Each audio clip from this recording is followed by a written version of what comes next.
In this video, I'll be making the Italeri Horch Kfz 15 German standard personnel car. This version of the model kit was first produced in 1980. I got this kit second-hand, so basically I'll be making a kit that is now 44 years old. Let's have a look inside the box.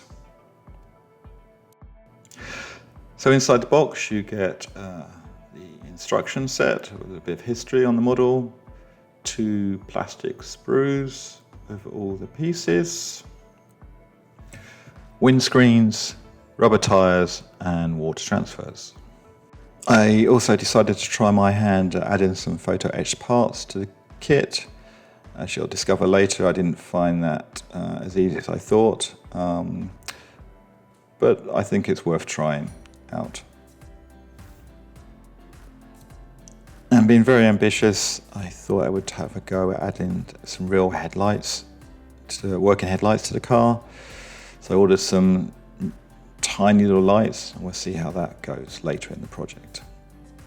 The instruction set is fairly simple, although I did find as I was making the model that I realized that some of the instructions of where to put things were not clear at all, and in fact there was one piece that I had no idea. No matter how many times I looked at the instructions, I couldn't find how to place it, so I actually left it off the model. It's part of the internal part. But otherwise, pretty clear set of instructions on how to make the kit. I started with the chassis. This is one of the places where I had to keep rereading the instructions. It wasn't totally clear to me how parts fitted together. I had to do several dry runs, and even at the end of that, I think there's a couple of parts that I just don't think I quite glued to the right piece on the other side. But it looks okay when it's put together. As I mentioned earlier, I tried my hand at using some photo-etched parts.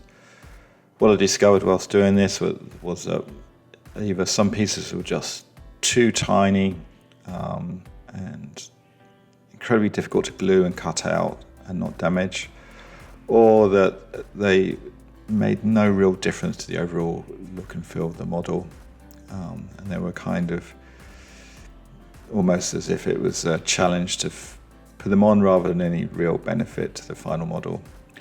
So I think in future I will get photo-etched parts, but I will definitely pick and choose the ones that I think give you the most bang for your bucks on the model, and also fairly easy to install. So here is the kit all assembled. I actually filed down the seats to give them a rough look. You can see some of the photo-etched parts I've attached to the car. As I said, I didn't use the whole kit. Here's the chassis put together. As I mentioned earlier, there were a couple of parts on there I just wasn't sure if they were glued to the right section, but it looks okay, and will pass inspection. The most difficult part on this model was putting that engine cover together on the right-hand side of the video. I think that fell to pieces about 6 times. You can see the glue. I've tried to glue it several times. For the headlights, I actually drilled out space in the original plastic headlights and then drilled a little hole into it and then inserted the wire in there with the headlight or the light, LED light in there. That was fairly simple to do, and then the wires just go underneath the car, and eventually I will put that on a model stand, the diorama stand. Here's the kit with a German grey undercoat sprayed on, and you can see I've already painted the seats up. So now just for some touch-up paint. And here is the final results. Kit fully painted up, lights working. I'm quite pleased with how this model came out. Perhaps not the ideal model for a beginner, but I certainly enjoyed making this kit. Let me know in the comments below what you think, and if you'd like more details in future videos on how I make my kits. Thank you for watching.